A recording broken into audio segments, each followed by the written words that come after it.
and gentlemen, yes, this is your favorite show, Sports Unfolded, with your favorite hosts, Eric and Ron.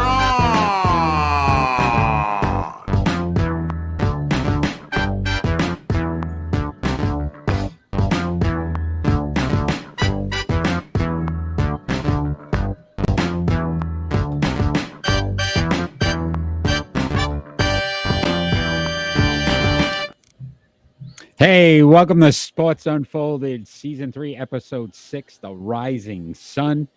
I am your host, Eric. My main man right over there, Ron. How are you? Clean I'm shape, doing pretty good. okay. Lost about 40 pounds of fur. Yes, I see that. What a difference. What a difference. What a Yup. difference a week makes. As we've got so much to unfold this week, I think this may be our longest show in history, besides some of our preview shows, because there's so much to cover this week. NBA trades, the Super Bowl. I mean, some NHL. Wait, what's this thing you call Super Bowl?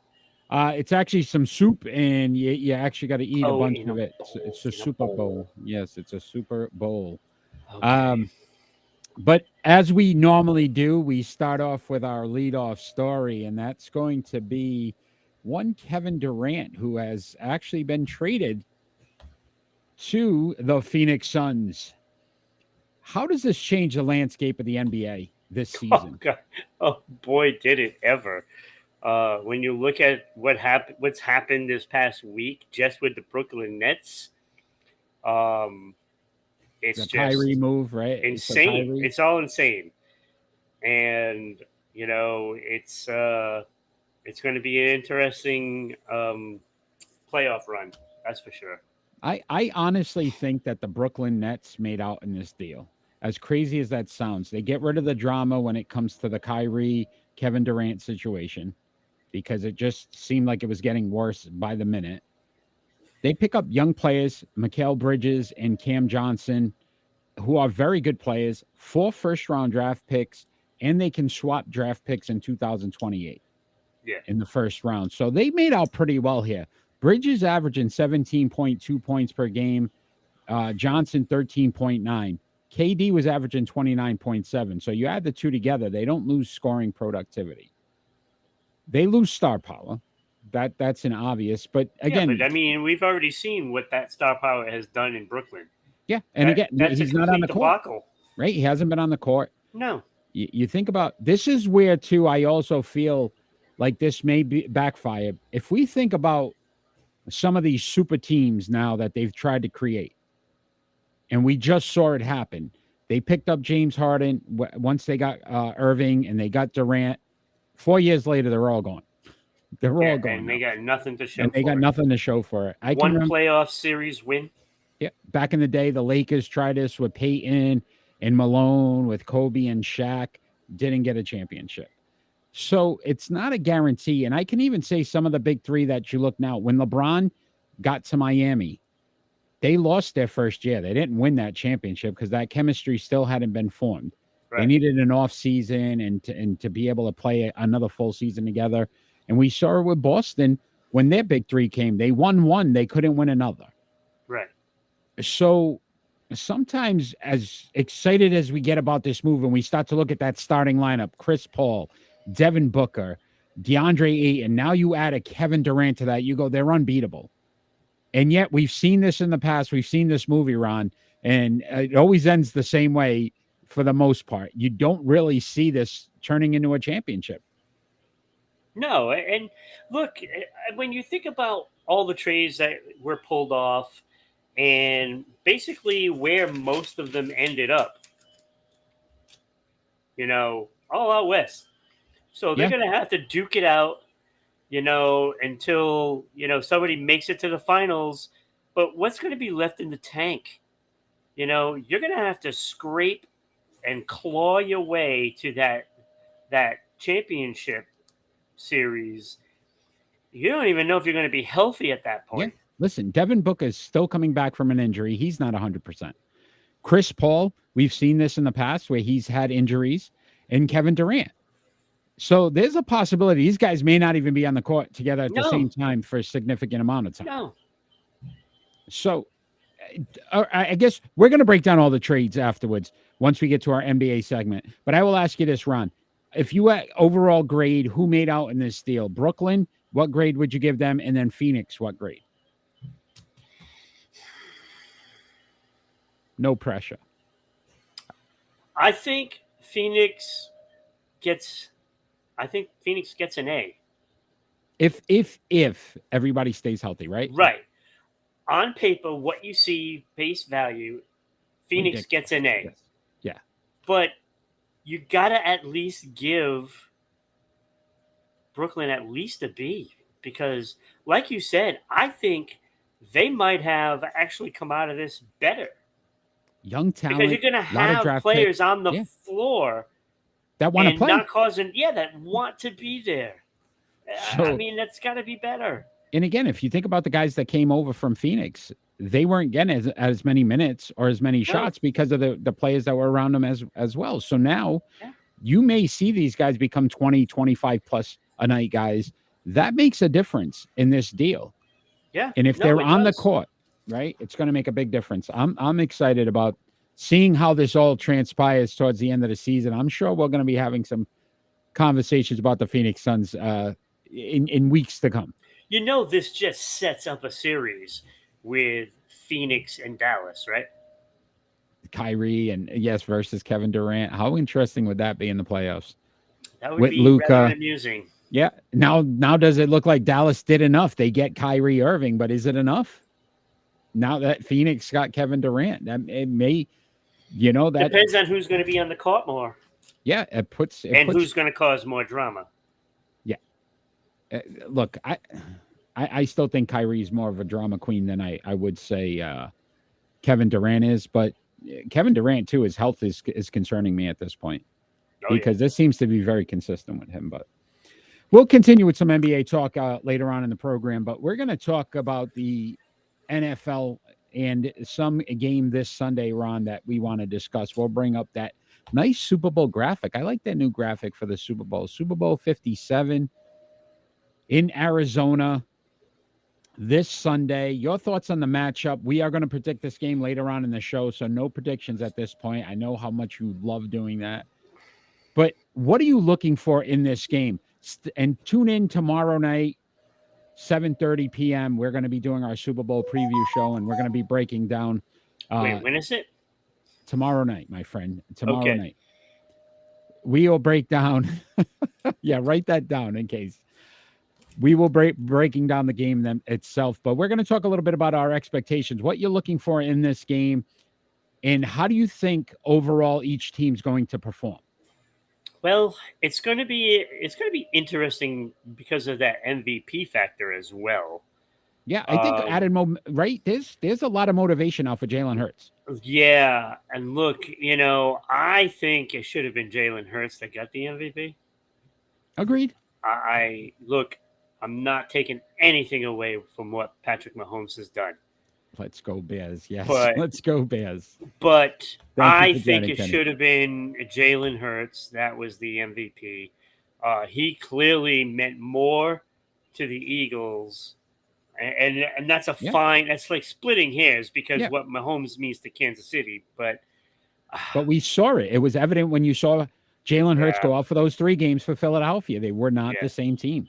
They would not have been a Super Bowl team without Jalen Hurts. And I'm not saying Kansas City would either without Patrick Mahomes, but it was evident how big of a difference when Jalen Hurts was not in the lineup for Philadelphia. Look, Philadelphia's run defense is a little suspect, but they can certainly pressure the quarterback better. Yeah, 70 sacks, led the NFL this season. Kansas City no slouch when it comes to sacks, 55. They're actually number 2, but the number 2 defense overall, Philadelphia. Number 1 offense, Kansas City. Something's got to break in this game. Yeah. Someone's going to have to. It should be a great game. Hopefully it's a great game. I don't want it to be a blowout. And, listening to all the sports talk all over the place today, I'm already sick of hearing how great Mahomes is, and they're already starting to compare him to Brady. It's like, let's pump the brakes. You haven't even gotten to Terry Bradshaw yet. Yeah. This is his let third Super Bowl, alone Montana and higher. Yeah. Tom Brady's been to 10. He's been to 3. There's a little bit of a difference. Yeah. But who's got more pressure in this game then? Is it Hurts to win or is it Mahomes? I think it's Mahomes. Right? Because I of that would say the same thing. comparison, you know? I think, you know, when you look at it, he's in a tougher conference.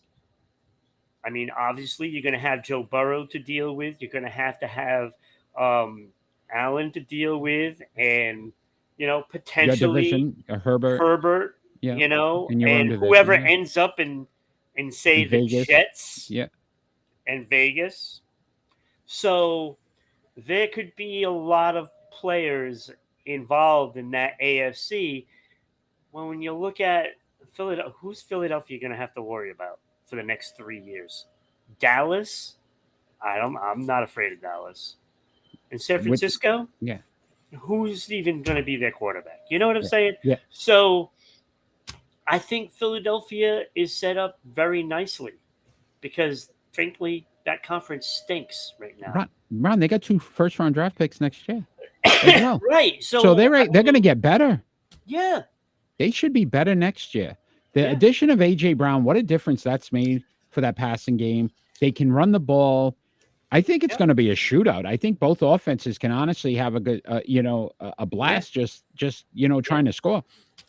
Can Philadelphia's defense stop enough times the Kansas City offense to prevent them from, having it be a 45? Yeah, and I don't know 42 game. If they run the ball. But I'm sorry, you don't have a proven running back. What is it, Pacheco? Yeah, in Kansas City, I don't trust that either. No. Look, Travis Kelce's going to be the key. I didn't even know who their running back was until I was like really looking at the team. Yeah, and if you think about it, in the playoffs alone, Philadelphia's only given up 7 points a game. Yeah, like they're dominating in the playoffs. Yeah, so it's going to be interesting to see. If you look at it, like. Look, I know playoffs, everything is always different and stuff like that, but when you have your offense and your offense is geared towards the pass all season long, you can't just turn on the switch and say, hey, we're going to run this week because Philadelphia is a little soft on the run. It doesn't work that way in football. Yeah. You are what we think you are. Oh, here we go. Denny Green. Right? The spirits of Denny Green always comes into this effect, and it's like all these experts are saying, oh, well, they're going to just run the ball and blah, blah. No, that's not what they're good at. When you have a team that can run and have a balanced attack, I can understand that. And that is the Philadelphia Eagles. They have a balanced attack because they can run the ball and they can throw the ball, and you don't know what they're going to do at any given moment. If Kansas City falls behind at the beginning of the game, what are they going to do? They're going to have to throw the ball, and then that's just going to play right into the pass rush of the Eagles. Right. That's what the Eagles want to do. And I would say this as well, Ron, and I'm not going to hop on his ankle, but his mobility may be a little more limited than it normally would be from Mahomes. I don't think it's as bad as they made it out to be. I really don't. But I'm saying who knows how Jalen Hurts is healthy. His shoulder as well. Yes. So again, to me, to your point, let's have a great game. Tune in tomorrow night. Kenny will join us as well. We're going to break down the Super Bowl for you. We're going to pick our winners tonight. Can it end in a tie? I don't think so. I don't want either team to win.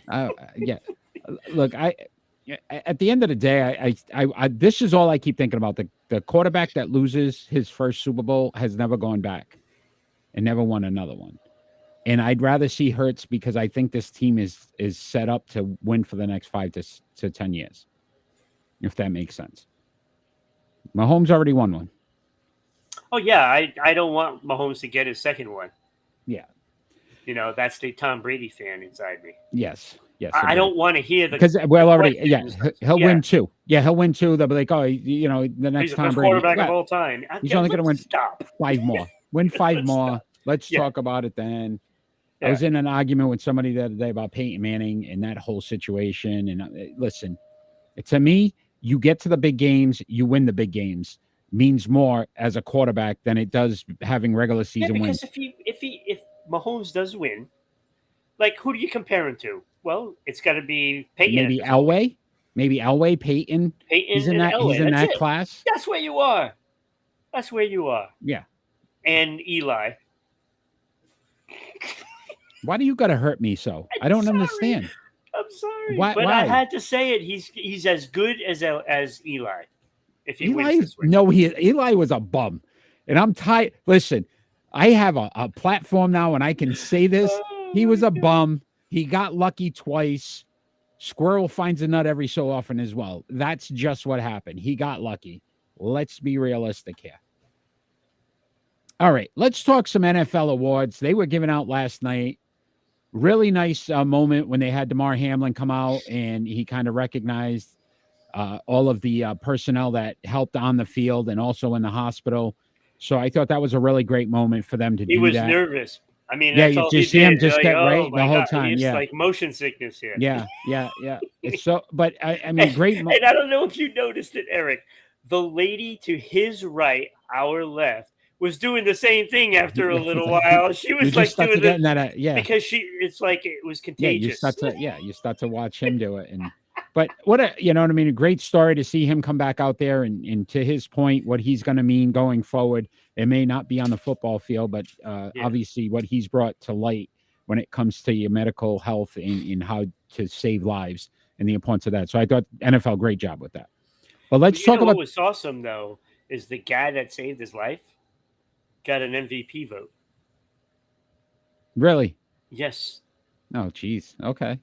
Interesting. I didn't know that. That's an interesting fact. He got one vote. Nice. Hey, right? He is a true MVP, right? He saved a life. We don't talk about that enough. But let's start off. So MVP was given to Patrick Mahomes. The other contestants, the other contenders were Jalen Hurts, Joe Burrow, Josh Allen, and Justin Jefferson. Do you agree with Patrick Mahomes? No. It should have been Hurts. I agree. I don't like the Patrick Mahomes MVP. I think they did this for a reason because, again, they're trying to crown him. Yeah. The NFL's trying to create the next Tom Brady. Yeah. So they're going to do these things to say, look, 2-time, 3-time MVP, and blah, blah, blah. Let me tell you, if there are questionable calls in this game that favor Mahomes and goes against Hurts, oh, boy, would that be bad. We'll be talking about it next Friday. I'm guaranteeing it. Yeah. I am sure we will talk about it because you can see, listen, there's a bunch of stuff out there now that the NFL scripted. I don't know if I believe it. I don't know if I want to believe it. They saying it was jokes. People said stuff, but sometimes you start to question the mentality of why they do certain things, right? Because even in the Super Bowl, they've hyped up more about being two African-American starting quarterbacks. And to me, I didn't even look at that. I just looked at two young quarterbacks who have been very successful. And let me add to that, Tony Dungy came out and says, you're never going to end racism if you keep bringing up the fact, that there's two of this and two of that or whatever. It's the first. It's just two quarterbacks. That's it. And this is the problem. Chocolate, thanks for joining. We have to just look at it for the quarterback, the name. That's it. That's all I care about. I don't want anything to be a race thing. I am not even looking at it. I'm not going to sit back Sunday because I don't care. 6:30 when they kick off and go, holy cow, did you see that's two? I don't care. I want to see a good game between two competitive teams who have two incredible quarterbacks, period. I take that out of it. Great point, Ron. Walter Payton, man of the year. Dallas Cowboys finally get some kind of trophy. Dak Prescott, great job. I mean, it's a great honor. It really is. I want to make fun of him, but at the same time, just goes to show, like, on the field, off the field, his community work and what he does. Oh, no, he does a lot. Right. Look, and he's a very, very good quarterback. Yes. I think a lot of his problem might be coaching. Yeah. And again, you think about what he brought to light with the mental health issues and how he was able to kind of, with his brother committing suicide and how it affected him as well. and what he's brought to light, that you can be a star athlete, one of these macho men we always try to say, you can go through things that honestly could be tough. And I think that's one of the reasons why I was happy he got this award, because mental illness is a real illness. You may not see it. It may not cause, you may not have bandages or you know what I mean, or in crutches, but it affects people. So great job, NFL. Dak Prescott, man of the year. Offensive player of the year, Justin Jefferson. Jalen Hurts, Patrick Mahomes were the other two involved in this. See, the whole problem with this is, like, if you're crowning somebody an MVP. Thank you. I was going to say the same exact thing. How do you give Patrick Mahomes the MVP? And then Justin Jefferson, the best offensive player of the year, though. Yeah, does Patrick Mahomes not play offense? Is there something I missed? See, I think when they give out the MVP award, if they play offense, which is going to be the quarterback, we all know this, then you only give out defensive player of the year.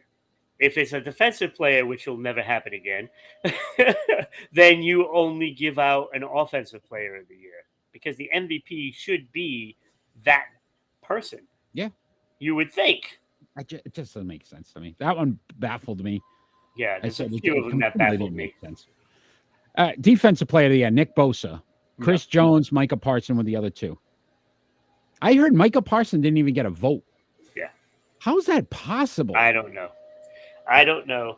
I mean, I can understand. Look, I can understand it being Bosa. Yeah, but he had a great year. What, 18 and a half, 19 sacks, whatever it was? Parsons. Difference maker. I think Parsons, and I'm going to put him in this class, which is unbelievable, but it's LT. Yeah. It's one of those guys you can disrupt anywhere. Yeah. He's going to make plays. I'm not saying Bosa shouldn't have won it. The fact that Parsons didn't get a vote is ridiculous. Yeah, that's insane. That is a complete joke. Yeah. Offensive. Like, where are the writers from Dallas on this?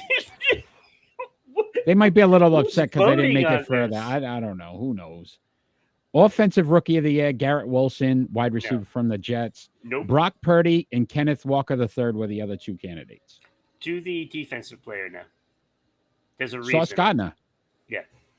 Another rookie from the Jets, cornerback, versus Aiden Hutchinson and Tyreek Woolen. To me, they had the idea correct. It's going to the same team. The problem is they chose the wrong team. You think the Seattle Seahawks were Kenneth Walker? I think it should have been Seattle. I agree with the Sauce Gardner. Garrett Wilson, okay, maybe. Just because Kenneth Walker came on late, and I think, again, if Breece Hall didn't get hurt, he would have been a better running back. As a he would have been the so easy choice. I think that kind of helped with Garrett Wilson.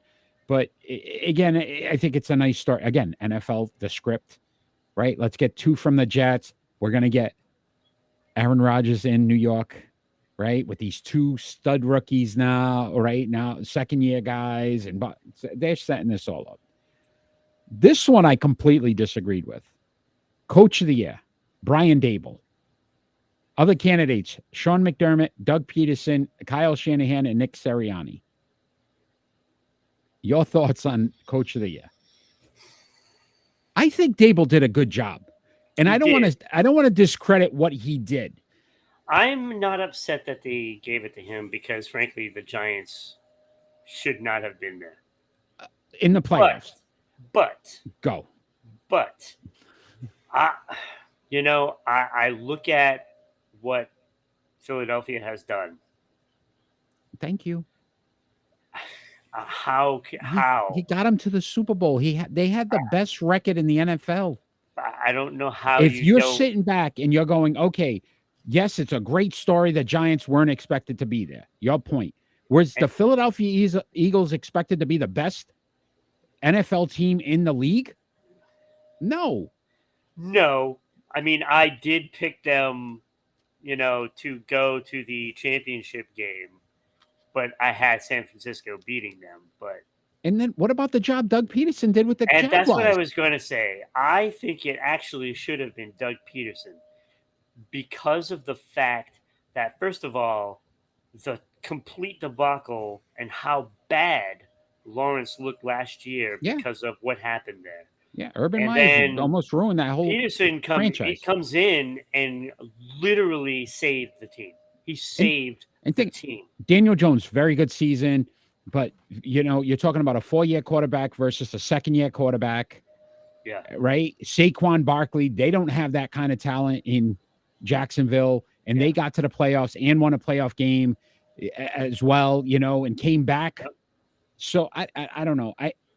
This one it just tore my, because I could have went so many different ways. I think Dable, again, to your point, could have gotten it, but I also think 2 other guys could have gotten it. Yeah. I think Peterson should have gotten it. And then what about comeback player of the year, Geno Smith? I actually like that one. I thought it was do. all right, but Saquon Barkley as well. I thought Yeah. that one could have went to Saquon. Christian McCaffrey, I Yeah, wouldn't but see, it's like, okay, with Saquon Barkley, when he gets, he comes back and he's healthy and he's just going to get his role back. But when you think about Geno Smith, like, nobody gave him even a shot to even stay on the team. Yeah, no, you're right. Agreed. And now look, he might get a big contract out of it. So, yeah, I guess you talked me into it. You twisted my arm a little bit. I guess I could see it. Yeah, no, look, it was a nice story, because I think we all said it when Geno Smith was going to replace Russell Wilson. Like, this team's going to be a 4 or 5 win team. He actually played really well. I actually saw that there was an article that J.J. Watt gets some votes for comeback player of the year. Bro, we've got to really dial this back. They've got to stop. I don't get it. And I don't get who votes on these things anymore, but these people are so out of touch. I don't know how true the article was. I didn't read the article because I looked at the headline and I'm like, no. Great NFL talk. Tune in tomorrow night. Check us out. Super Bowl preview show with Kenny. Looking forward to that as well. But it is time now for our triple play. Grounded to third. There's 1. There's 2. There it is. It's a triple play. Triple play, my friend. And we decided to go a little NBA. And the all-time assist leaders, which are John Stockton, Jason Kidd, and Chris Paul. And we're going to decide who we start, bench, and cut. I am first this week. And I have to say, this was a little more difficult than I thought it was going to be for me. Yeah, I haven't numbered them. Let me number them before you go any further. All right. Because, I mean, all these players are obviously great players, but there was one factor that made me pick certain guys over the other. Oh, my God. Oh. I'm going to get the Jeopardy tune for you.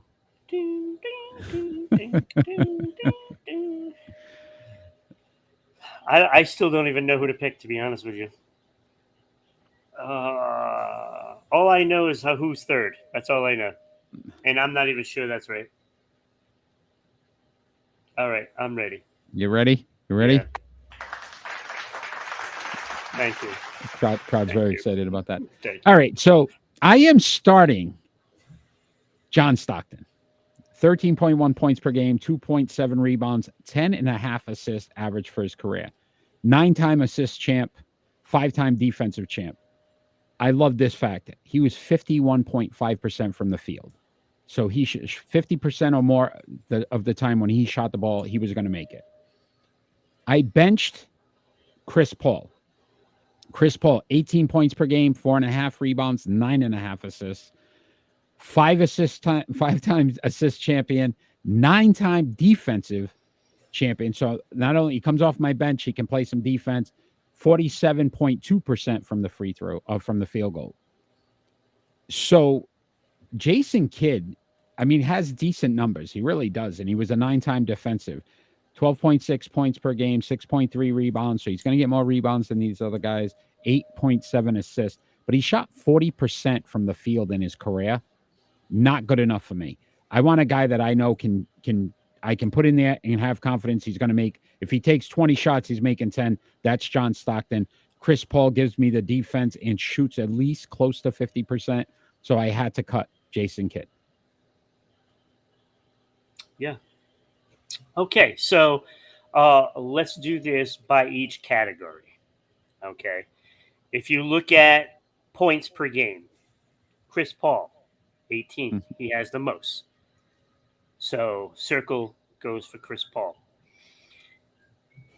Rebounds, Jason Kidd led all of these guys in rebounds, 6.3 rebounds. Jason Kidd gets the nod. John Stockton led all these players in assists, 10.5, almost unhuman. He gets the circle, right? Field goal percentage, it is easily John Stockton, and considering how many games he played, is pretty incredible that he's 51.5% from the field goal. So he gets that one. 3-point percentage, again, John Stockton led all three, 38.4 from the threes, and it wasn't that big back then. Imagine what his points would have been if they would have taken more. Yeah. All-star appearances, Chris Paul has 12, the other two have 10.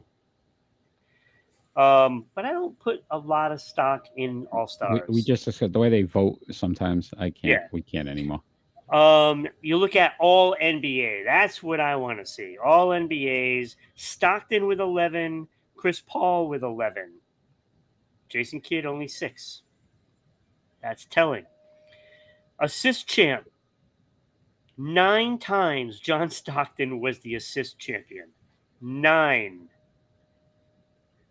4 more than the other two. Steals champion, Chris Paul, 6. Yep. Pretty incredible. John Stockton at 2, Jason Kidd 0.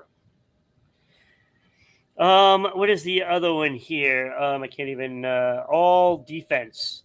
Chris Paul with 9, Jason Kidd with 9, John Stockton with 5. Championships, Jason Kidd, the only one with 1. Thank you, Dirk.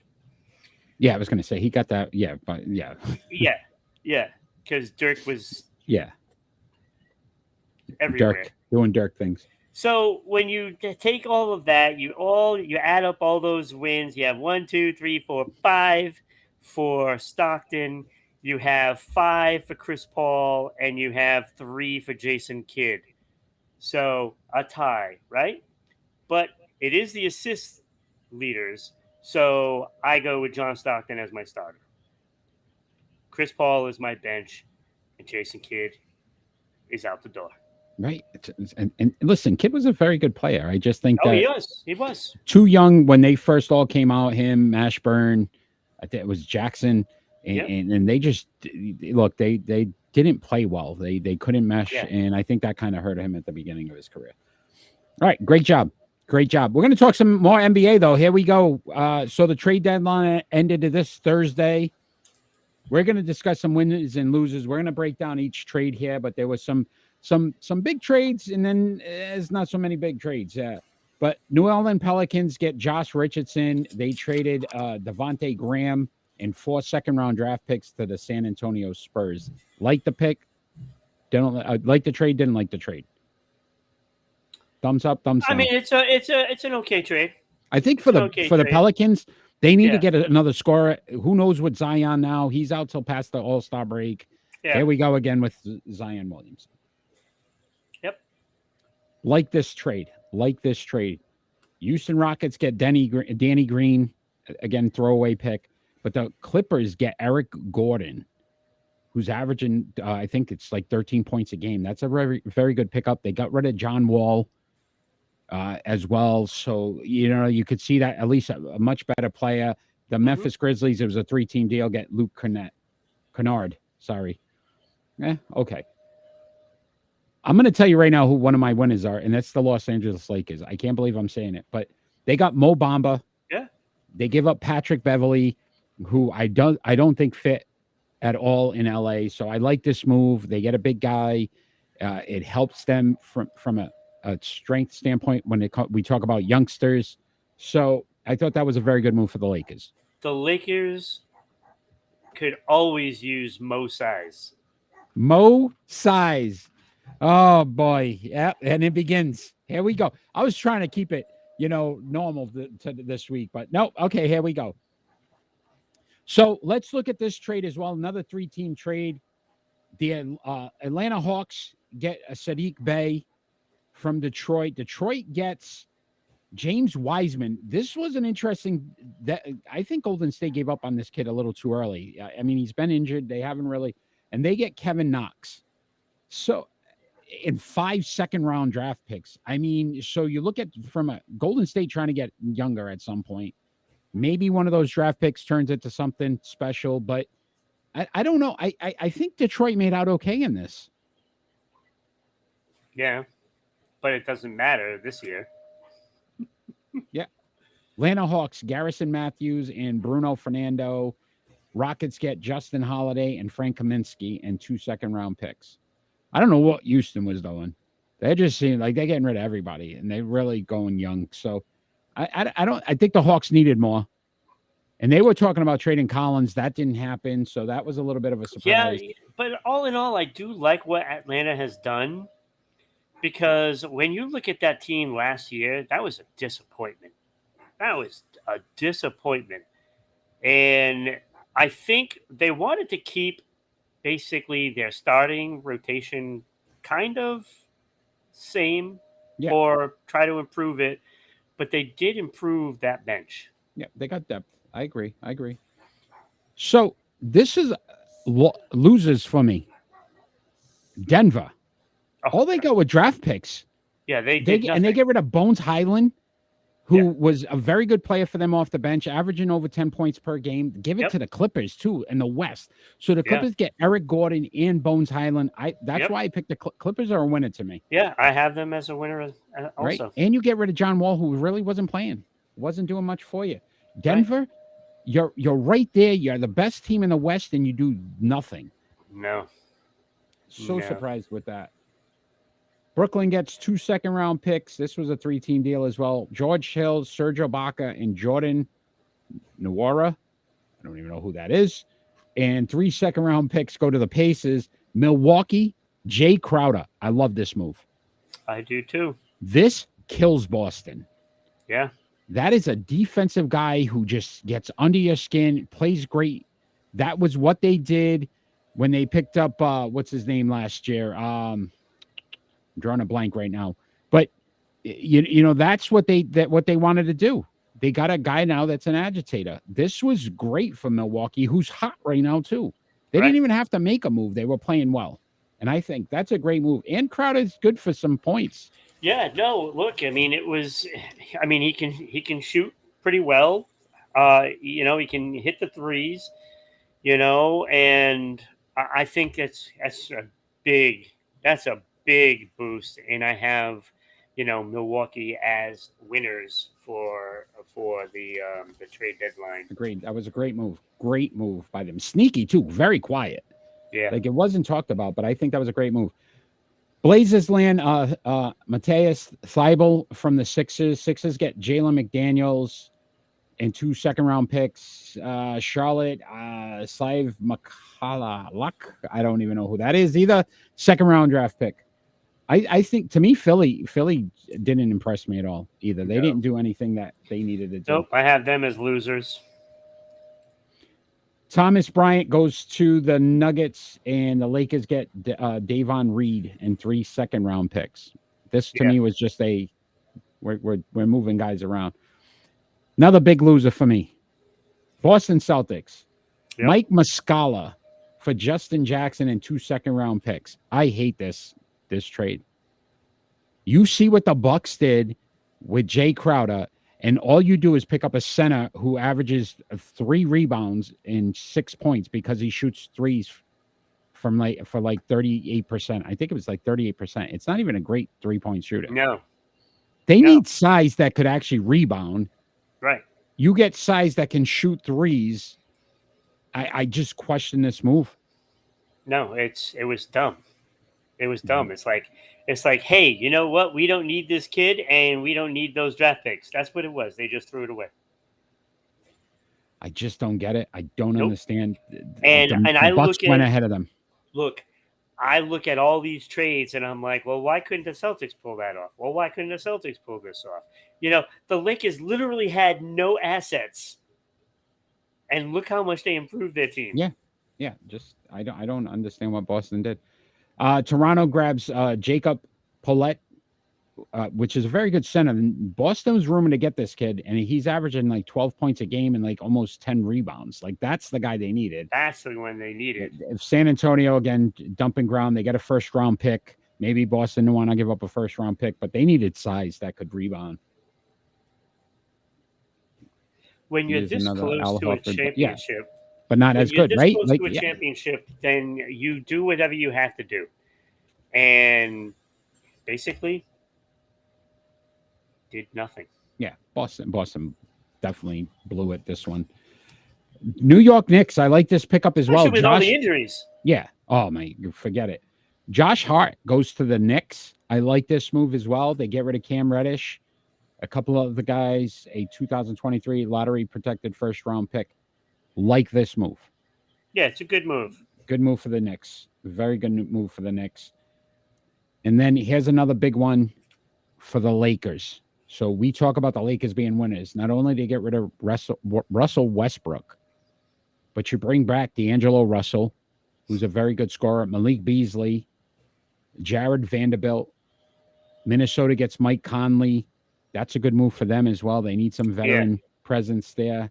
And then the Jazz get Russell Westbrook, who I think is going to do a buyout and end up going to another team anyway. So that's about it from yesterday. Anything else that Kyrie, obviously the Kyrie trade. Dallas gets Kyrie and Markieff Morris. Spencer Dinwiddie goes to Brooklyn. That's a good move for Brooklyn as well. Chicago did absolutely nothing. Kenny, great point. Miami did nothing. Stayed packed. So if I was going to go win as Clippers, Lakers, I think they both did well. I like the Nets pickups. I like the young kids. I think they get rid of the Kyrie Durant situation, which was just causing more chaos than actually good for that team. The Bucks with Jay Crowder. Denver, Boston, my two biggest. Chicago, I would say, yes, doing nothing. Miami doing nothing. The biggest losers in this. Well, okay, so if I break it down by conference, the only winners in the Eastern Conference I give is really Milwaukee. Oh, Westbrook going to New Chicago. York, and at Atlanta, I actually like what they did. Yeah, no, and especially when you're looking at Atlanta. Okay, so I'm sorry if I'm a team that is at the top. I don't want to be facing Atlanta in that first round, because all it takes is somebody to get hot, and they have a guy that can shoot. Yeah, Trae Young. And I'm sorry, if somebody gets hot, you could get an early exit, and right now, Boston is primed for that. Unless they do something to pick up some guy that's sitting at home, but I still think they had their opportunity, they blew it. Yeah, they did. And I like the kid that Toronto got, the Jacob Portal, and Kenny had brought that to my attention. I was like, who's this kid? And then I looked at the numbers, and I said, that's exactly what they needed. They needed a guy that could get you double scoring and rebounding, not a guy that can shoot 3-pointers. Absolutely. That's what they should have done. I mean, 30-something%. What they give up for him? What they really give up for him? Yeah. First round pick. Give up a first round pick. Who cares? Yeah. How many of those work out for you? And you got two young kids, so what do you care about a first round pick right now? If you're Boston and you give up a first round pick for a guy that could possibly get you to the championship game again and then possibly win it, what are you gonna miss out on that second to last pick or the last pick? It makes no sense to me. Makes no sense to me. Absolutely ridiculous. West, I like obviously the Dallas. I like the Clippers. I like the Lakers. I like Minnesota getting Conley. Yeah. I obviously like Phoenix getting Durant. Yep. And yeah, that's who I gave as the winners. And in a minor thing, Slightly ahead is the New Orleans team that, you know, At if they least don't gets have a player Zion, that it can play. doesn't Yeah. matter. But you Yeah. know, they got a good player, and I don't know. It might not be enough. I mean, when you look at that The West is West, loaded. Yeah, it's loaded yeah. now, and it's just. I mean, right And now another as team we we really speak, didn't talk about, Memphis didn't do much either. no, they didn't do anything either. And this is what okay, right now standings. Denver, Memphis, Sacramento, Dallas, Clippers, Phoenix. That's the order, right? Yeah, those I'm three that you just. figuring yeah, I'm figuring that Denver, Phoenix, and Dallas and Memphis will be the top 4 teams. But I am looking at this, and I either like Dallas or Phoenix to take over that division. I'm leaning towards Phoenix, to be Yeah, honest with you. and then you still got, and to your point, the Clippers are still. Listen, Yeah, Kawhi Leonard and Paul George are very capable right. of taking over games if they play. And this is why I'm saying like Clippers could actually overtake Memphis. Memphis did Yeah. nothing. Yeah, no, And as far as I'm concerned, they feel like entitled, and they really haven't done anything. And I like Morant as a player, but this team is not a good team. Yeah.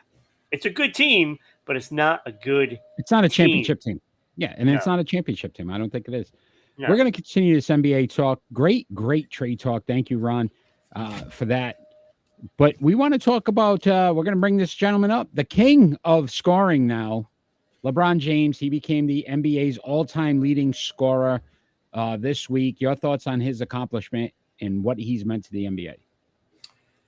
Well, it's a big accomplishment, obviously. I love that picture, by the way. I thought that was such a great picture, like the passing of the torch, almost like Kareem. Yeah, the passing of the scoring title. Yeah, it was a really. It's not nice... really the torch. I'm. Yes, it's not a torch. Look, very good, Ron. Again, we look through the other sports talk shows, and they're all like crowning the king. No, because just because you passed up Kareem, it doesn't mean you passed up the number one guy. Because think about it. Who really compared him to Michael Jordan? Nobody. No one was saying, Kareem is the best player, blah, blah, blah, blah, blah. No. So I heard one of the great, how did Kobe get thrown out of this? Like even Kobe doesn't get the respect to me, like Jordan, but then it's LeBron and Jordan. What happened to Kobe? Kobe was one of those guys too. Kobe won 5 championships. Kobe was one of those players. How many Bill Russell win? 11, but again, different era. It doesn't matter. You'll still win 11 championships. I'm sorry. You less win 11. teams, and I'm not saying, listen, we could sit back and compare this all day long. What the man's accomplished in the NBA is incredible. He did it in 150 less games than Kareem. Obviously, the 3-point makes a difference now in the NBA because that's different. But he's 4th overall in assists, 9th in steals. So he's been consistently doing great things in the NBA. Yeah, no doubt. There's no doubt about that. And he is, one of the top 5 players all time. I would put him in that category. Absolutely. So that's not a bad thing. We can debate who's 1, who's 2, who's 3, right? But at the end of the day, to be in the top 5, it's pretty impressive. It is. It's pretty impressive. Ron, do you know who the 2nd and 3rd active players are for the all-time scoring? You want to take a guess? 2nd and 3rd in all-time scoring? So the next guys that LeBron may have to look back in his shoulders and say, can these guys pass me? Let's say LeBron decides he retires this year, which isn't going to happen. But if he did. I would probably say Durant. Durant is 2nd at 26,684. LeBron's at 38,390. So I think 12,000 points is not going to be as easy to get. And Curry. Oh, so close. I think Curry's like 4th or 5th, honestly. James Harden, believe it or not. Oh, yeah. 24,259 Forget points. about all those 40-point games he had early Yeah. career. Yeah, 979 games, Durant 978 games. So I don't think it's. I think LeBron holds this for a bit. I actually forgot about Harden. Yeah, I mean, forgotten one because again, you think about what he's done the last couple of years. Nobody thinks about him anymore. No. Great NBA talk. I love discussing NBA. Kenny, our NBA ranking show every Tuesday night. What a great job he's doing for us there as well. So much fun. Tune into those as well on Sports Unfolded. But we are going on to some Major League Baseball, which is, we took a week off. We didn't talk about Major League Baseball last week. We're going to talk a little Major League Baseball. Toronto Blue Jays have signed Bo Bichette to a 3-year deal. Thoughts on the signing? Bo knows. Bo knows. Not Sonny Bono, though. Kenny, did they really have to stop the game that long? They stopped it for quite some time. And LeBron's speech at the very end when he drops the F-bomb afterwards, I lost a little respect for him on that one. Respect. Wait, you still had some? I respected what he did on the court as a player, but I didn't feel like that was a moment that deserved that kind of language. You talk about me with my lack of Christmas cards. I'm much softer than you are, by the way. Let's be no. I'm just saying. Imagine all the Christmas cards he lost. With his antics going to Miami. He was already hated. Yes, there's a lot there, and to leave Cleveland a second time is kind of. Yeah. I don't know if I could have done that the second time. Oof. Yeah. Oof. So. Great point, Kenny. Thanks for bringing that up. Bo Bichette, you like the signing? Yeah. He's a good ball player.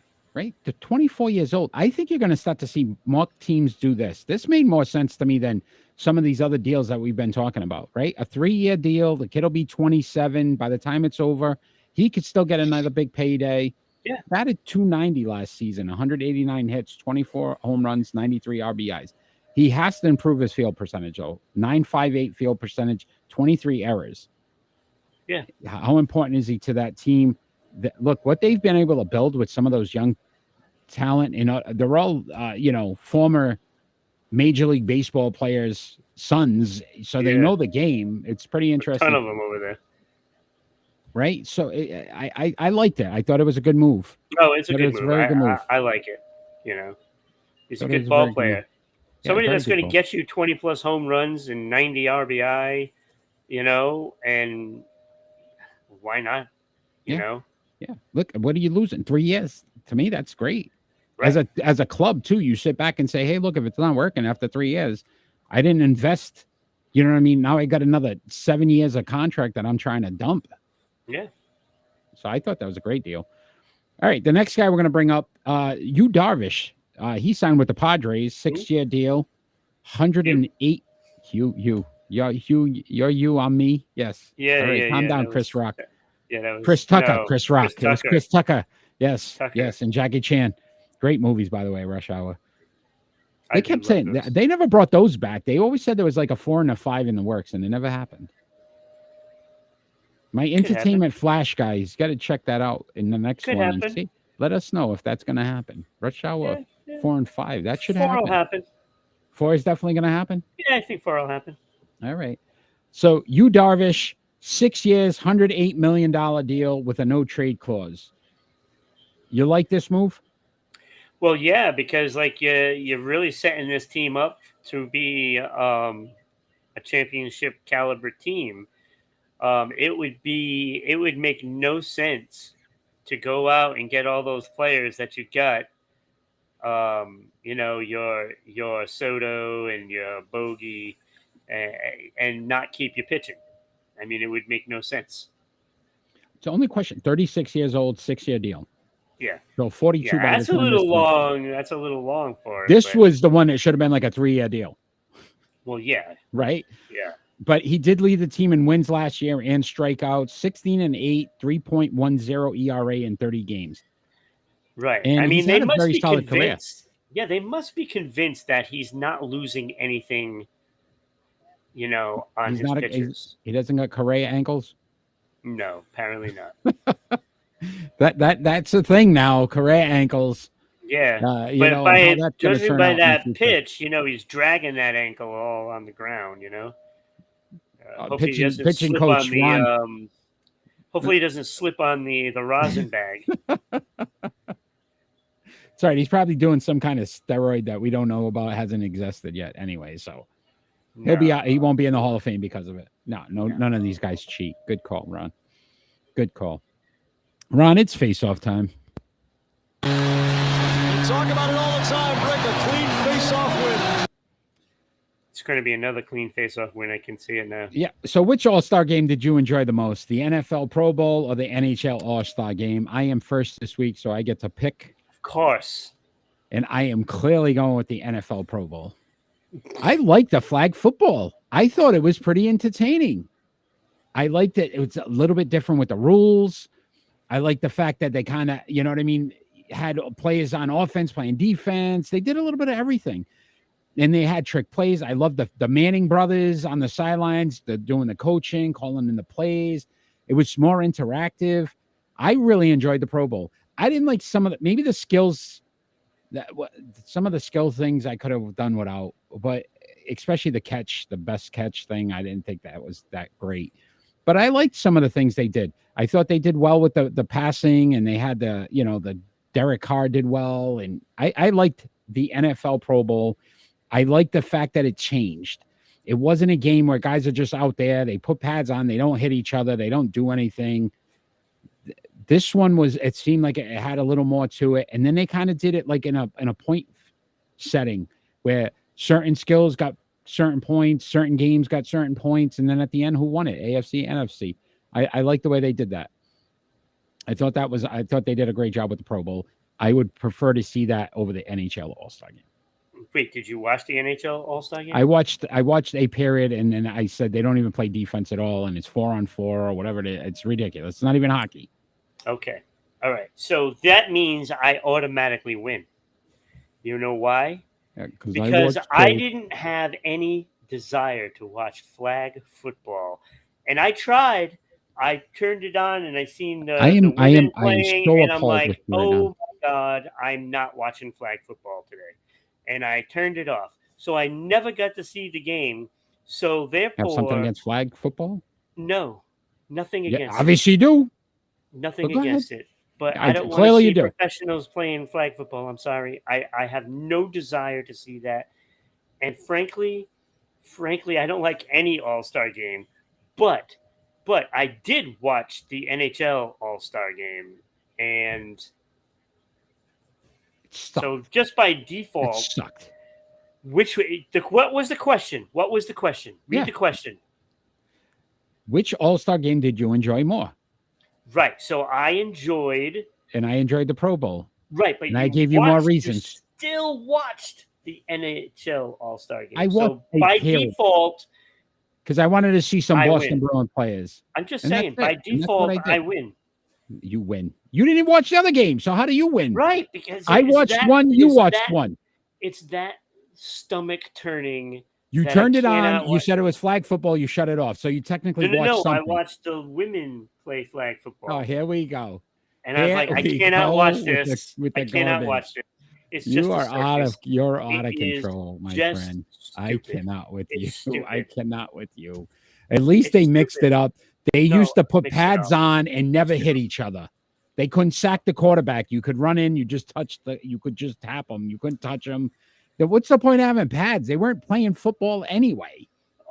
At least this is stink. They all stink. Different. Have some fun. It's not different. It's was just different. Terrible. It was different. It was entertaining. About time they changed it up. Do you want to impress me? Yeah, don't have I want to impress you. Okay. Don't have it. Okay. Let's talk some NHL. I clearly won that. No, you didn't, because it was 1.5 to 1. NHL. 1.5 to 1. I cannot. When's a period a half? That's not even a half. It's a third. It would have been a third. All right. And I didn't even watch a whole period. I watched 1 some of a period. 1.25. It doesn't matter. It I was wanted to see Linus 1.1. Olmark and Pasternak on the ice. And then I clearly saw all 1.1 they kept talking about was the to Kachuk 1. brothers, the whole game. Yeah, I know. NHL, we're going to bring this gentleman up right now. So the New York Rangers, there's already been a trade acquired Vladimir Tarasenko from the St. Louis Blues. How do you think this makes the team better? It makes them that much more dangerous. This team has a lot of skill. I mean, it was already good. I probably would have had them probably at least number 4 overall. And this just right now, this now is the team to beat. They're going to have 3 lines, and that's going to be dangerous. Yeah, I love the move. I think, again, he's been struggling with St. Louis, but I think some of that's the front office in them not getting along. He clearly wasn't happy there, but he's a 6-time 30-goal scorer in a season, right? So he can put the puck in the pipes. 2-time All-Star, but here was the key to me. He's a champion. Yes. And we've talked about having that experience, and these were young kids who overachieved last year, and in the playoffs may have needed a guy that could say, look, I've been here. This is how we're going to get through it. Yeah. That's what this move was. Like I said, this puts them up on the top right now. What the Islanders did to get Horvat, fine and dandy, but that just puts them in a playoff picture. Yeah. This puts them ahead of everybody right now.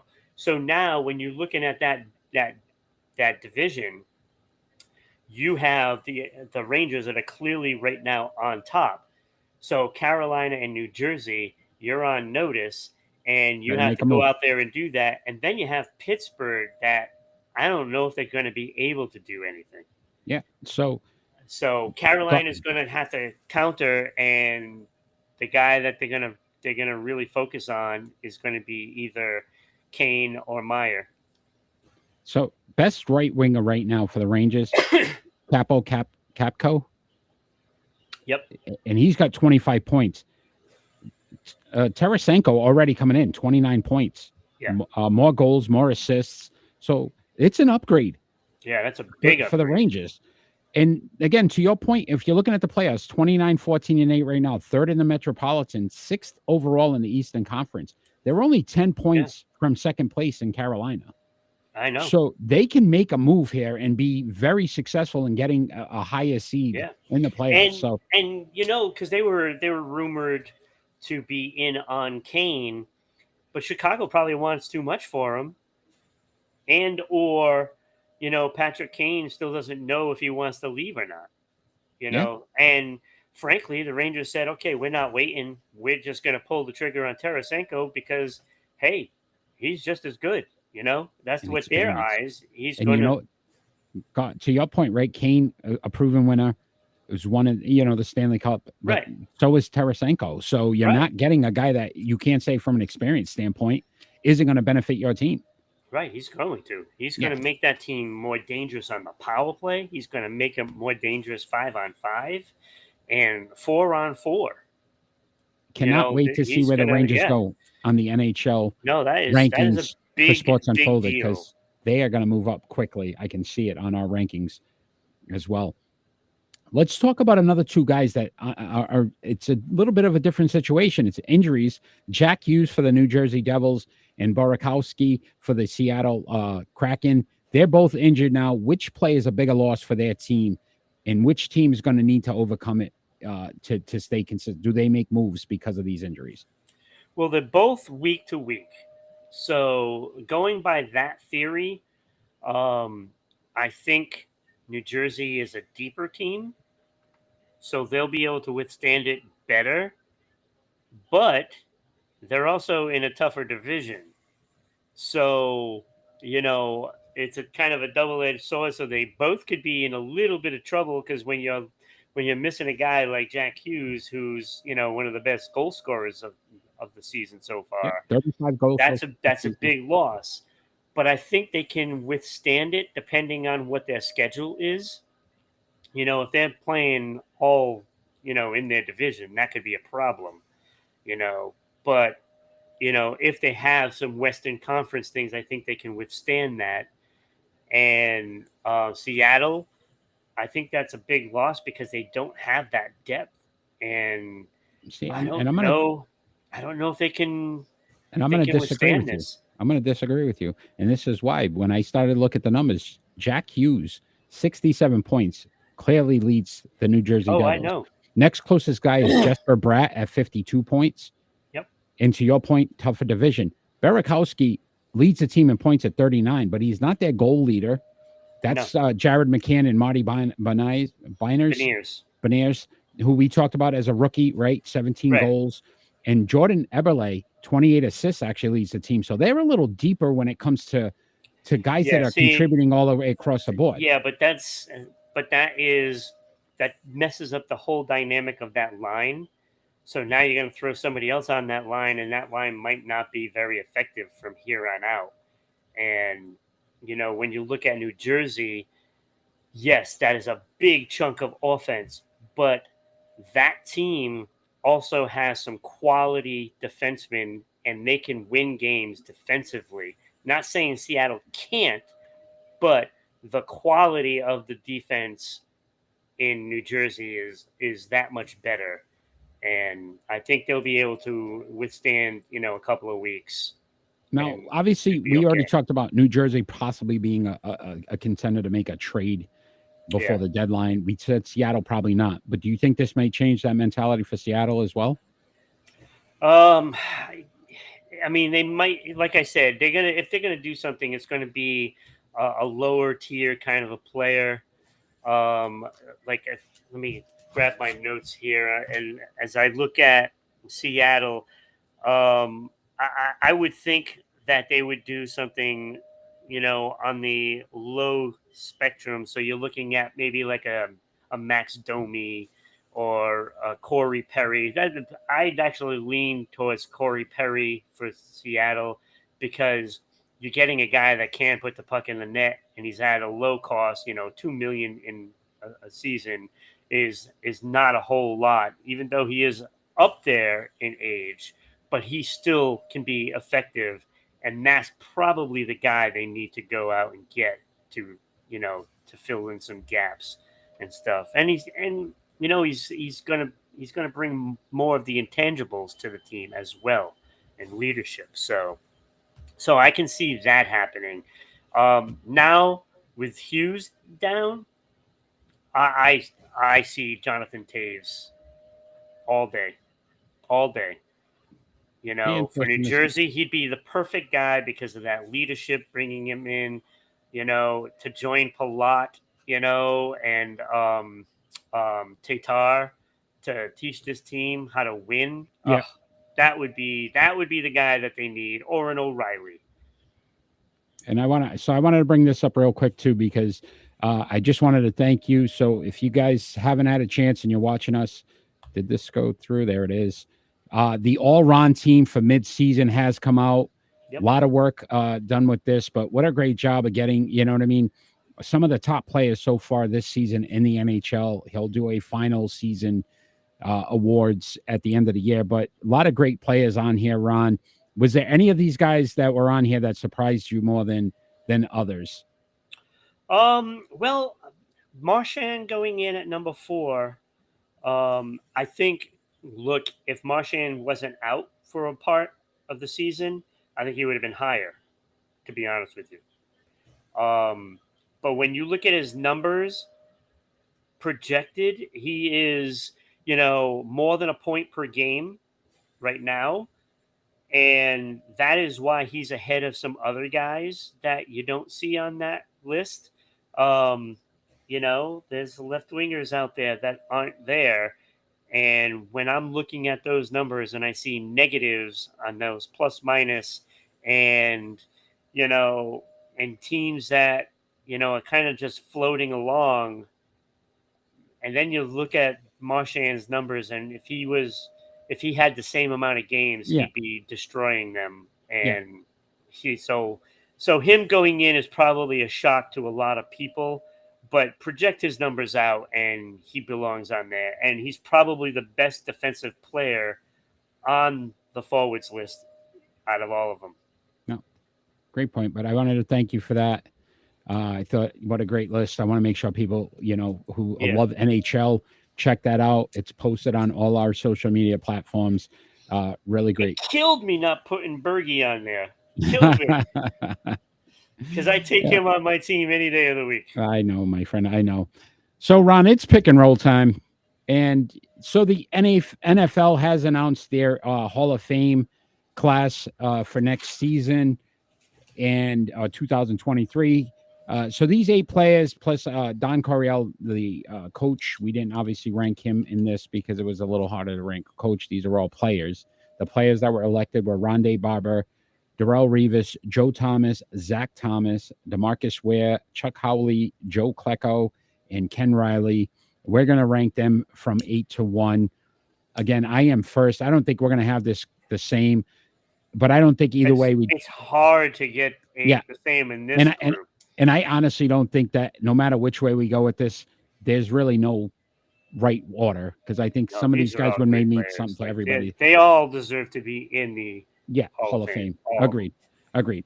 So I will start us off at number 8 with Joe Klecko. I went Joe Klecko, 78 sacks, 9 fumble recoveries. 4 Pro Bowls, 2 All Pros, 1981 Defensive Player of the Year. Some of these guys just had a little more accolades, but I remember Joe Klecko with those Jets teams and as a Patriot fan and the havoc he caused. So, yes, Joe Klecko, great player. At 7, I went Chuck Howley, 26 sacks, 25 interceptions, 2 touchdowns off those interceptions, 8 fumble recoveries, 1 for a touchdown, 6 Pro Bowls, 5 All Pros, and a one-time champ. Great numbers.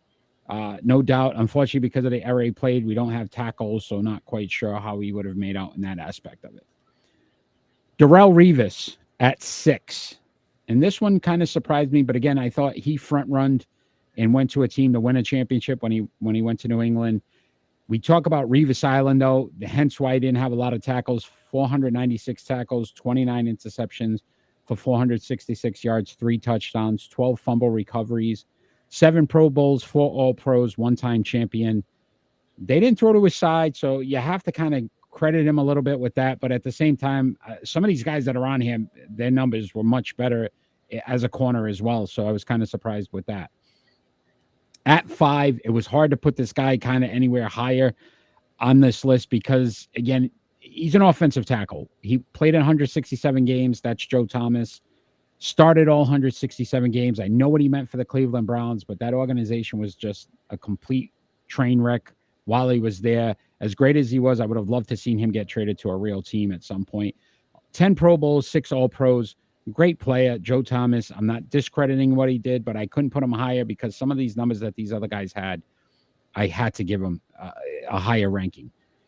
At 4, I went Ken Riley, who I was surprised. 65 interceptions, 596 yards, 5 touchdowns, 18 fumble recoveries, 1 All-Pro, 65 interceptions. We talk about Darrelle Revis only at 29. This guy had, 36 more. 34 more. Am I doing my math right? Roughly? Yes. Somewhere in there. 36 more interceptions. So, again, Ken Riley, I just, the fact that he got 36 more interceptions, I thought that was pretty impressive. At 3, I went, and I never liked this player at Miami Dolphins, Zach Thomas, but I didn't realize combined tackles, 1,734 tackles, 20 and a half sacks, 16 forced fumbles, 8 fumble recoveries, 17 interceptions, 4 for touchdowns, 7-time Pro Bowler, 5-time All-Pro. Great numbers. And I just didn't like him as a player because he was a Dolphin, but as a Patriot fan. But those numbers speak volumes. I didn't realize what kind of impact he really had. And his longevity really was key to that. At 2, I went Rondé Barber. 1,251 combined tackles, 47 interceptions, 923 yards, 8 touchdowns, 12 fumble recoveries, 4 for touchdowns. So he had 12 touchdowns as a defensive player. That was pretty impressive to me. 5 Pro Bowls, 3 All-Pros, the one-time championship with the Tampa Bay Buccaneers. So number one was for me, DeMarcus Ware, who just was a disruptor, 657 tackles, 138 and a half sacks, 35 forced fumbles, 8 fumble recoveries, 3 interceptions, 1 for a touchdown, 9-time Pro Bowler, 4-time All Pro, 1-time champ. When you talk disruptive, it was DeMarcus Ware. Great numbers, 138 and a half sacks. I gave him the nod at number one. Again, I don't think there's a right or wrong answer in this list, but that's how I went. That's how I saw it.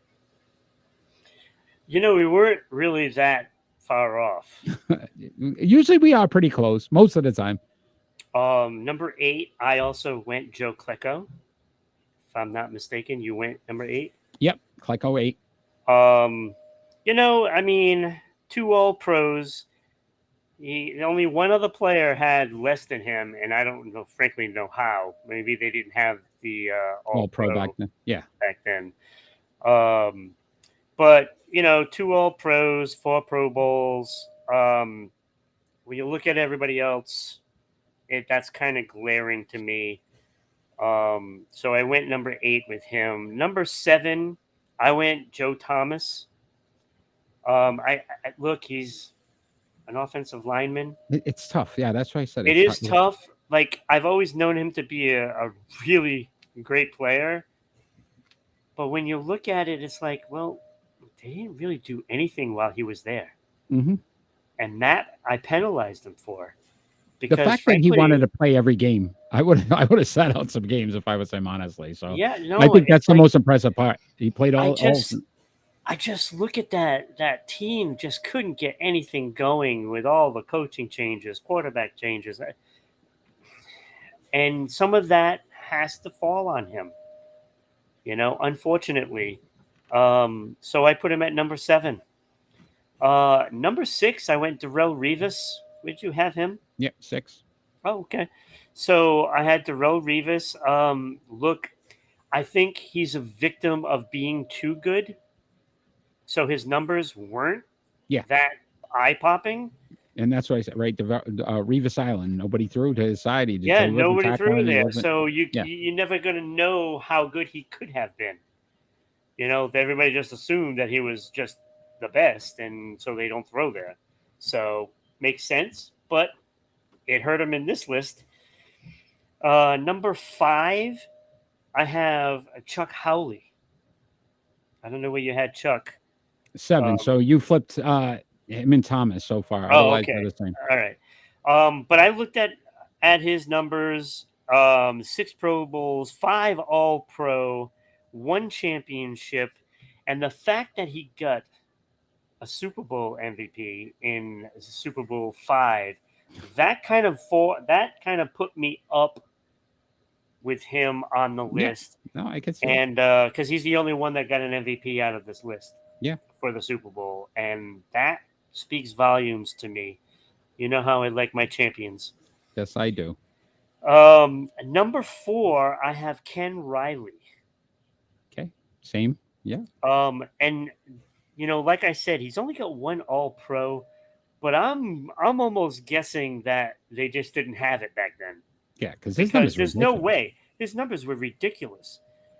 65 interceptions, if I'm not mistaken, 5 touchdowns. Yeah. I mean, he had 596 yards. That's pretty damn good. Yeah.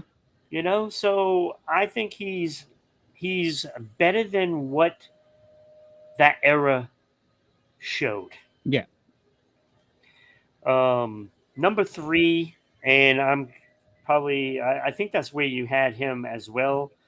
Zach Thomas. Yeah. I just remember him being a menace when the Patriots were in there. Oh my God. I really couldn't. It was stomach turning. That is actually the second time I've used that on the show today. So this show has made me sick to my stomach. Yeah. Hey, I'm glad we could do that, my friend. I got but look, like his numbers, I mean, 16 forced fumbles. I don't know if you gave that as a stat. 7 Pro Bowls, 5 All Pro. The only knock on him, he never won a championship. That's just too bad. Too bad. Yeah, I feel really bad. Oh, We'll put him third, but we're happy he didn't get a championship. right. Number 2, I also went Rondé Barber. So we only Joe Thomas and Howley. Okay. Yeah. Rondé Barber. Oh, like I had a tough time picking my number 1 on this Yeah, because I agree. I Rondé almost went Barber is indirect. one of my favorite players. Yeah. Period. Across the league through all this time. You know, I just remember Barber. I remember Lynch. Yeah. Warren Sapp. I mean, when you look at Derek Brooks. Yeah, that defense. yeah, was Derek phenomenal. Brooks. I mean, look, Rondé Barber was special to me. I think he was a special player. 8 touchdowns, 923 yards after the interceptions. You know, I mean, that is just stellar. 5 Pro Bowls, 3 times All Pro, and of course a championship. That doesn't hurt. And when you look at it, you know, some people get championships and it's not real. He earned a championship with that. Absolutely. Fantastic player. But DeMarcus Ware was a menace. Those numbers. I'm looking at like 138 and a half sacks. You figure, okay, 505 tackles. 138 of those are sacks. That is incredible. So every 5 tackles, he's getting a sack. Yeah. Really? That's insane. Really? I'm like, line him up. Let's put him through.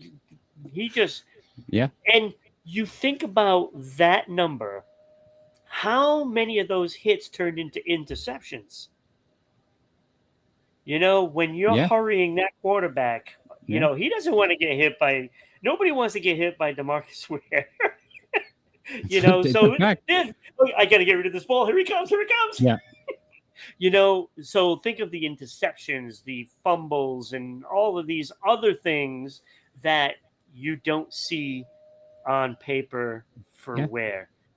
And he was just – he's one of the best all time in my book.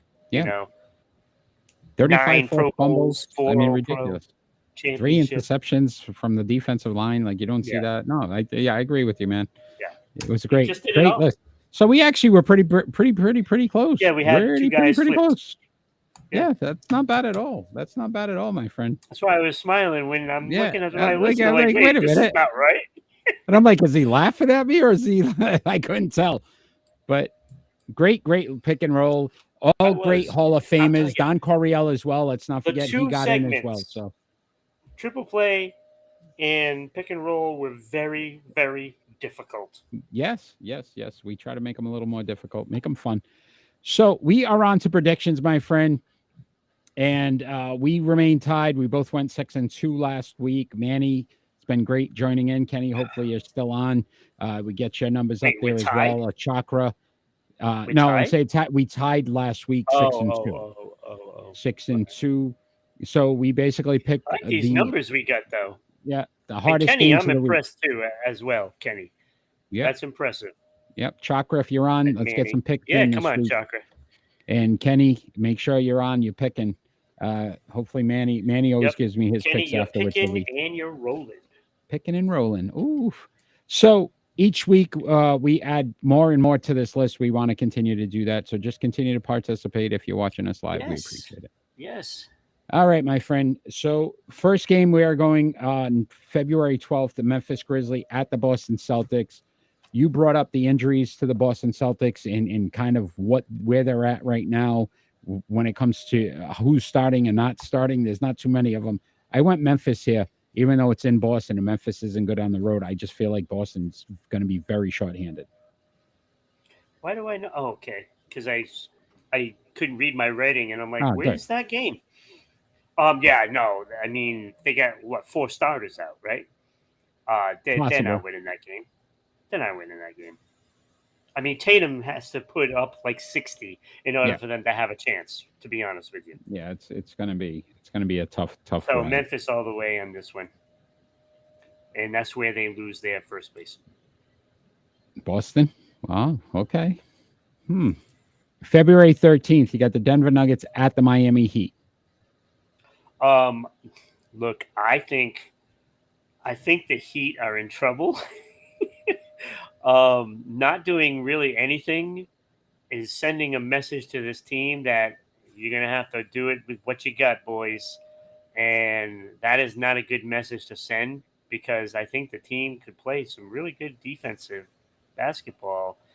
And I think if they would have went out and got somebody, they could have tilted the scales in their favor. Yeah. Especially without some of these teams, without any of these teams really doing anything. But I like the Nuggets. I also went to Nuggets. Same thing. I think just from a standpoint, Joker. Nuggets have more talent. They have more talent, Joker. without a doubt. Without a doubt. February 16th, we got the Los Angeles Clippers at the Phoenix Suns. Obviously, Kevin Durant still won't be there for that game. Wait, he won't? On the He will not. 16th? No, because they're saying after the All-Star break. Oh, yeah. Duh, he's injured. Yes. I'm like, wait, it's got to be gone for No, Yeah. I forgot he was So, injured too. but I still went Phoenix here. I think they have a little more talent. I think they're starting to play much better basketball. I went Phoenix here because they're at home. I think that benefits They're them. at home. I mean, they still have two really good players. And I think those two good players are still better than what the Clippers have. Like, I like what the Clippers did, but it's still not enough to make a difference. Yeah. Devin Booker But coming back. He's I healthy like the now. Suns winning that game. Yeah. At home. That makes February- a difference. Yes, it does. February 11th, you got the New York Rangers at the Carolina Hurricanes. I'm going to take the Rangers in this. And I know Wow. before the trade, I would have said Carolina. After the trade, I'm going to say the Rangers because Tarasenko is going to be a man on a mission. It's 2 days from now. He's a hockey player. He's going to be in uniform. Okay. He's going to want to get in there and get to work. I love it. He wants to show St. Louis, you could have had this. And I would not be surprised if Tarasenko scores 2 goals. Okay. I am going Carolina, and they are the hottest team in hockey. Yep. They've looked so good. I don't think they lose momentum yet. Plus, they're at home. I think that benefits them a little bit. I think Rangers, again, still got to just get in the flow, with Tarasenko and make sure that meshes well. But Right. I'm going Carolina in this one. Valentine's Day, my friend. I hope you have some hearts coming your way. The Boston Bruins will be at the Dallas Stars. I think that they're going to show you a lot of love, the Boston Bruins, and they're going to clearly beat a weaker Western Conference and dominate this game. Boston Bruins win this game going away 3-0. They're not even going to give up a goal. Going Boston. I'm not going against Boston. Are you kidding?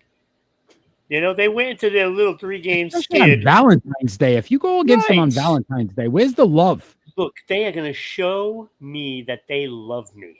Exactly. I am going to get Christmas cards this year, and I'm probably going to get Valentine's Day cards from this team.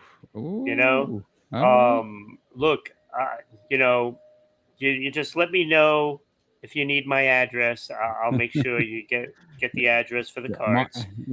Patrice, if you're out there, this is a cry for help right now. Yeah, no, this is going to be. He needs your love. Right. And I'm going to get lots of it. Look, this is a team that's going to have 10 days off going into the game against Washington. Okay. Now, they're gonna go on a tear. These guys are rested. Bergie is ready to go. Look, I see this team scoring 5 goals. 5-win final. I love it. Boston. Also on Valentine's Day, the Seattle Kraken at the Winnipeg Jets. What do you got? I like the Jets in this one. They're going to be at home. They just lost Burakovsky. I don't think that they're going to be, cohesive in at least their best line. So I'm going to take the Jets in this one. I'm going with Benny and the Jets as well. Benny and the Jets. Yeah, see, they need a guy named Benny on the team. But wouldn't it be Marty and the Jets? That would work. Why Marty and the Jets? Isn't it Marty Benez? Oh, no, that's actually the Jets. I'm thinking wrong team. Yeah, they do need. Yeah. They need a Benny. Benny. They need a Benny. Seattle's got the money. But I'm Wait a going minute. Jets as well. Don't they have a Ben?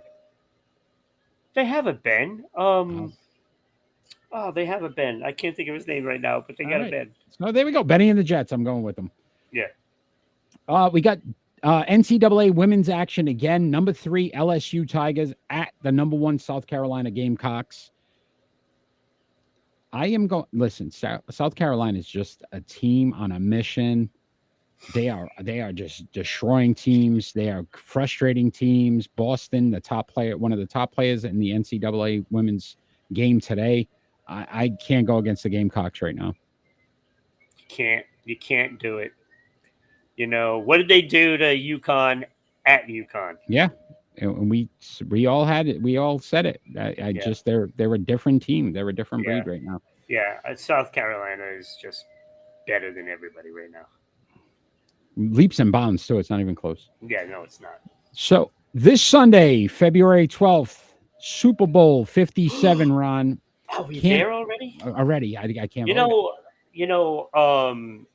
They haven't sent me my tickets Oh, in my first class flight. We'll reach out to them. The NFL has dropped the ball yet again. Another fumble by the NFL. I'm beginning to think that they're not going to send me Christmas cards too. I think this was scripted. I'm going to tell you right now. I think this was scripted. So Super Bowl 57, my friend, Kansas City at the Philadelphia Eagles. The Eagles are the home team. This is it, my friend. Who do you got? Look.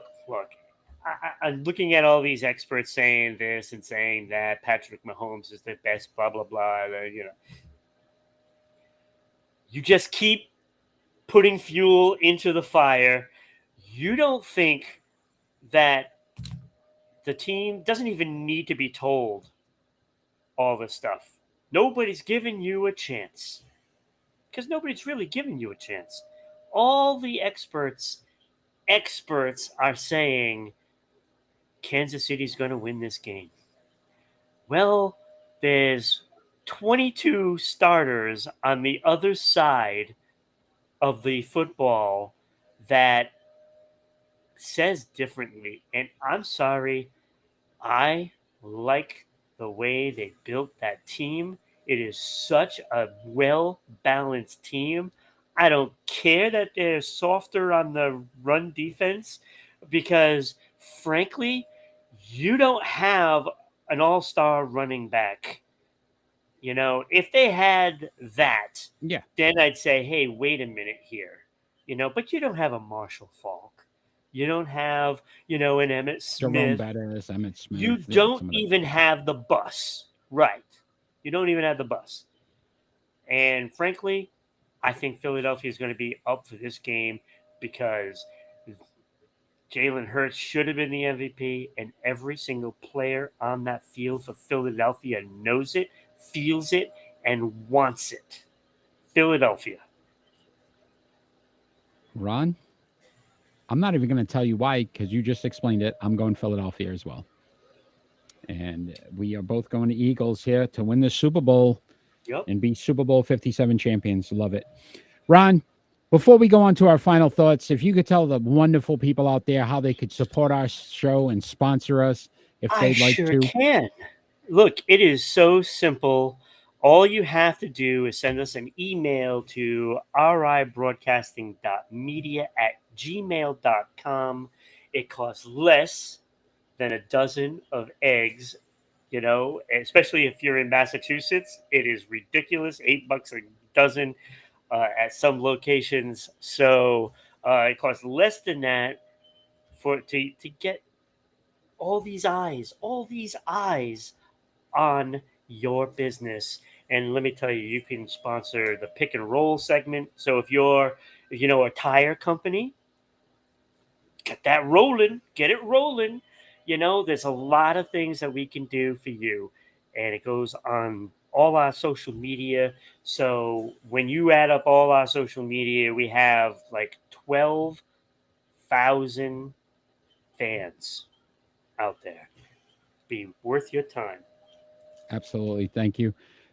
Check us out on all our social media platforms. So Facebook, YouTube, Twitch, Twitter, We're on Reddit. We're on MeWe. We are on so many different platforms. There's so many different ways to listen to us on audio, Anchor, Spotify, Google. I mean, we're on everything. So not only will you have eyes, you'll have ears on your business as well. We continue to look for subscribers, followers, donate bits, donate stars if you can. We appreciate anything you can give to the show to help us continue to grow our program and grow this platform. So please, please, please continue to share Sports Unfolded. We love doing these. We're going to continue to do it. We're already on season 3. So 2 years plus in the books. We're going to continue to go and continue to grind at this. And our goal is to obviously be able to provide sports talk to thousands at some point. That's what our goal is. Frankly, I think we're better than most shows. If not I would have to agree. Not that we're biased, but I would have to agree with you, my friend. I would have to agree. So we normally end our show. We give our final thoughts, and it doesn't necessarily have to be a sports related. It can be about anything going on in the world today. I am first, my friend, and unfortunately, I got a few. Please don't be mad, but these are very important, so I have to give some of these up. But I will first say the first one is sports related, and it's about the Cleveland Guardians, who have hired their first on-field female coach in franchise history, and that's Amanda Komakona. She is going to be a member of the on-field hitting coach. So I thought that was a great way to show that. Look, were you trying to sing Culture Club? Come, Camellia. I love that song, by the way. Culture Club's always, you can't ever go wrong with a good Culture Club song. Boy George, back in those days, man, the 80s. Oh, I loved it. Get me on a night with my Captain Morgan and some Culture Club, bro. We could have a good time. I'll tell you that right now. Because I know you miss me. I know you miss me. Oh, no. But, bro, I could. Oh, I love Do you really want to hurt me? Oh, I love it. I love it. So what a great way to show that. Look, females breaking into this sport and continue to grow in this sport. I'm glad to see that Major League Baseball is taking some kind of, you know what I mean, leadership in this, in getting females who are just as intelligent as any male coach, right? To get them out there on those fields and how much it's going to mean to the growth of the sport. I'm so proud of the Cleveland Guardians for that. So great job to Cleveland. I do want to wish my mom, today's her birthday. Very happy birthday, Mom. Wish you well today. I hope you enjoyed your day. And then I obviously could not be remiss without saying happy Valentine's Day to my beautiful wife. I love you very much. Look forward to spending a wonderful night with you, if you know what I mean. Ron, your final thoughts, my friend. Hey, I got Culture Club on my mind right now, man. I'm all for it. You are hurting me. I am ready now. I don't know. But you had mentioned Cleveland. I am also going to mention Cleveland, but not so much in a good way. Well, it's not really Cleveland, so to speak, but Mark Lazary, the Milwaukee Bucks owner. Sorry, Bucks fans. You better win it this year because it's all over after this. Milwaukee Bucks owner Mark Lazary is said to be selling the team. So, why would you sell? Yeah, but wait, it hurts more for Milwaukee. He is close to selling it to the Cleveland Browns owners. Oh boy, Jimmy and Dee Haslam. Ooh. So you better hope you win the championship this year, because if that sale goes through, it's all over Milwaukee. It's all over, and I'm so sorry. Yeah, that's a tough one. So sorry. That is a tough one. That's bad. It's bad. So want to thank everybody that joined us live tonight. Kenny, Chakra, thank you for joining us tonight. Everyone that's going to watch us afterwards, just continue to share, follow our show. We appreciate that. Good times. We love doing this. Season 3, episode 6, The Rising Sun. We are done for today. Check us out next week, Friday night, 6 p.m. Eastern Standard Time on Rhode Island Broadcasting. All we ever ask for is peace on earth. Have a great Give night, me everybody. time.